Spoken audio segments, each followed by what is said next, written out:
সবাই লাইক করে দাও। তোমার 1 মাস লাইভ বন্ধ করতে হবে। শুরু শুধু শর্ট ভিডিও করা যাবে।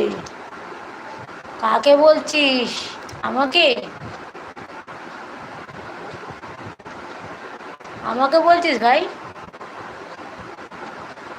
দাদু ভাই?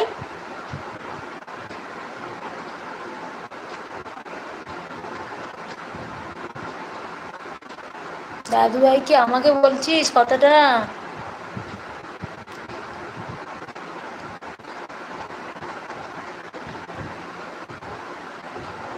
অসিত দাদু ভাই আমাকে বলছিস কথাটা? তাহলে ঠিকই বলছিস, লাইভটা 1 মাস বন্ধ রাখবো। তাহলে শর্ট ভিডিওই করে ছাড়তে হবে।